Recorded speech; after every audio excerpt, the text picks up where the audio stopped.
Mets-moi la sagesse pour que je suive joyeusement les chemins de la justice, que je développe la faculté du discernement de l'âme, qui détecte le mal même sous ses formes les plus subtiles et me guide vers les humbles chemins de la bonté. Fermez les yeux et pensez à une mauvaise habitude dont ils veulent se débarrasser. Et me dis, je suis libre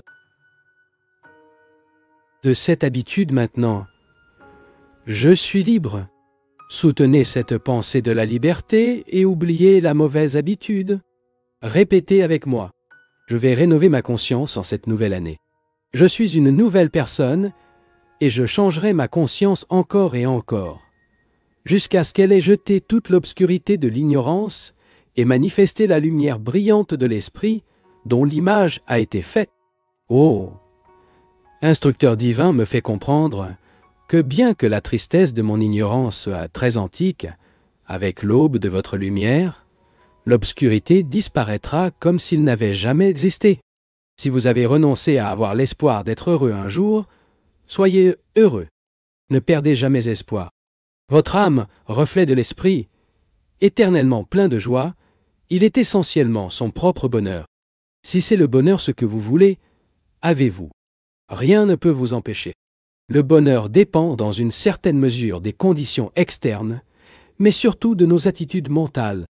Essentiellement, les conditions ne sont ni bonnes ni mauvaises, elles sont toujours neutres, semblant déprimées ou encourageantes à cause de l'attitude mentale triste ou joyeuse de l'individu qui les considère. Changez vos pensées si vous voulez changer les circonstances de votre vie. Étant donné que vous êtes seul responsable de vos pensées, vous seul pouvez les changer.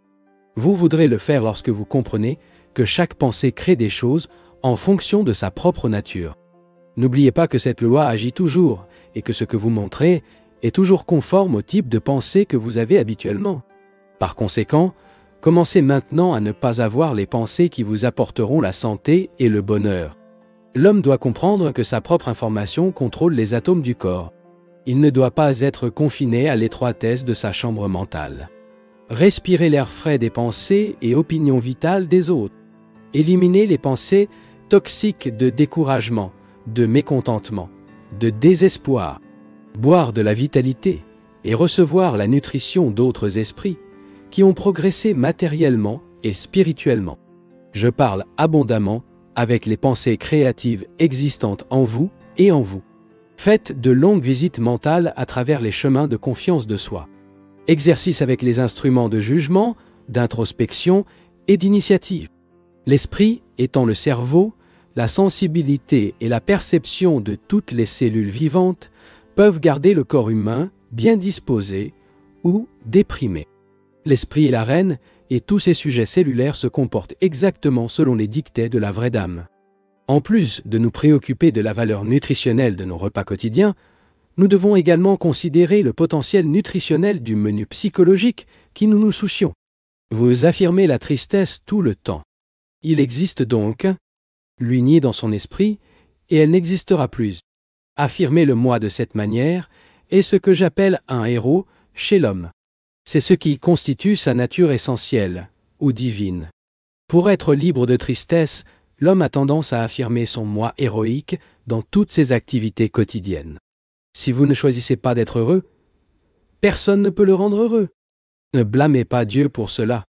Et si vous choisissez d'être heureux, personne ne peut le rendre malheureux. S'il ne nous avait pas donné la liberté d'utiliser notre propre volonté, nous pourrions le blâmer lorsque nous étions mécontents.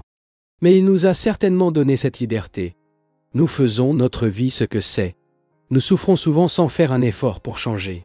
C'est pourquoi nous ne trouvons aucune paix et contentement duré.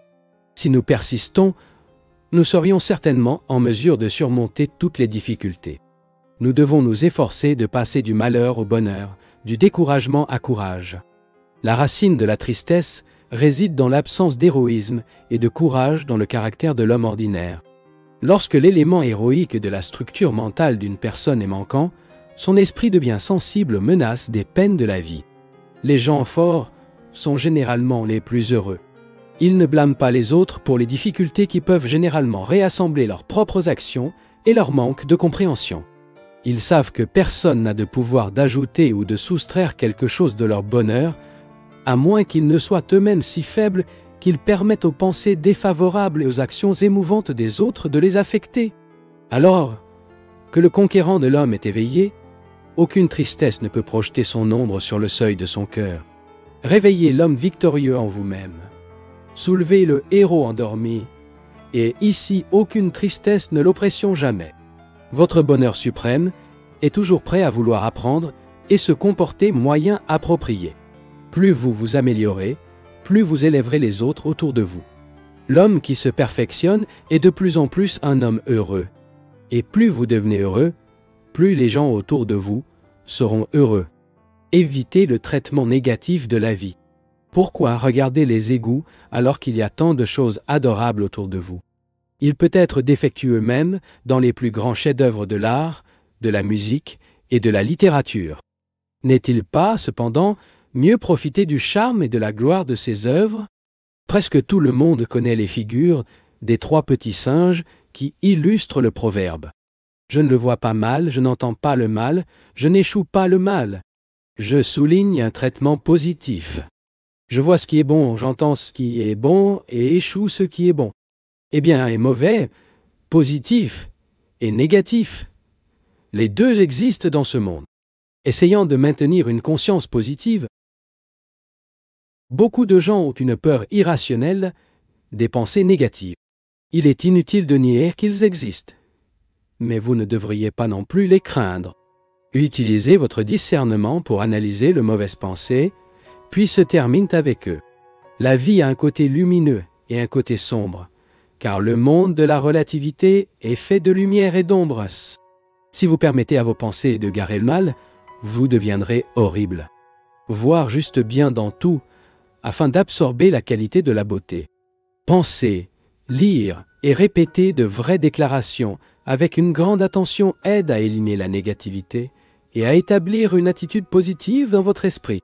Répétez les prières, les déclarations avec une profonde concentration, jusqu'à ce que vous établissiez une habitude de penser, jusqu'à ce qu'il devienne aussi naturel pour vous de penser correctement qu'il avait été auparavant en train de penser négativement. La joie toujours de Dieu, intrinsèque à l'âme, est indestructible. De même, sa manifestation à l'esprit ne peut jamais être détruite si l'on sait conserver la joie et s'il ne change pas délibérément son attitude mentale, devenant triste en nourrissant une humeur fantaisiste. Tu es une image de Dieu, devrait se comporter comme un Dieu, mais que se passe-t-il? Tôt le matin, il perd son calme et se plaint. Mon café est froid. Qu'est-ce que cela compte? Pourquoi changer par une si petite chose? Cultiver l'équanimité mentale, restant absolument calme, sans colère. C'est ce que vous voulez. Ne laissez rien, ni personne, l'obtenir sérieusement. Cela consiste en votre paix. Ne laissez rien ou personne vous tirer dessus. Ressuscite la mesquinerie de la vie, des choses sans importance qui la dérangent. Personne n'est malheur. Pourquoi ne pas analyser la prochaine fois que vous êtes de mauvaise humeur? Vous verrez comment il se passe, total et délibérément, se rendre malheureux. Pendant que vous faites cela, les autres autour de vous ressentent le mécontentement de votre état. Vous devez supprimer la mauvaise humeur de votre miroir mental. Pensez toujours à votre esprit comme un jardin et gardez-le beau et parfumé, avec des pensées divines. Ne laissez pas cela devenir une flaque de boue contestée, avec des humeurs haineuses. Si vous cultivez les fleurs scellées célestes de la paix et de l'amour, l'abeille de la conscience du Christ viendra se faufiler dans son jardin. Tout comme les abeilles ne regardent que les fleurs, ce que le miel rend doux. Ainsi, Dieu ne vient que lorsque votre vie est sucrée par le miel de vos pensées. Chaque type d'humeur a une cause spécifique, et il est dans votre propre esprit. L'introspection doit être une pratique quotidienne afin que la personne comprenne la nature de ses humeurs et apprend à les corriger si elle est nuisible. Vous êtes peut-être dans un état mental d'indifférence. Peu importe ce qui a suggéré, vous n'êtes pas intéressé. Il est alors nécessaire de faire un effort conscient pour créer un intérêt positif. Méfiez-vous de l'indifférence qui fossilise vos progrès dans la vie, paralysant votre volonté. Peut-être que votre volonté est de décourager causée par une certaine maladie, par le sentiment que vous ne récupérerez jamais votre santé. Vous devez essayer d'appliquer les lois de la vie correcte, ce qui mène à une morale active et en bonne santé, et prier pour une plus grande foi en le pouvoir de guérison de Dieu. Supposons sinon que dans votre état mental prédomine la conviction qu'il s'agit d'un échec et qu'il ne réussira jamais dans la vie. Analysez le problème et voyez si vous avez vraiment fait tous les efforts que vous auriez pu faire.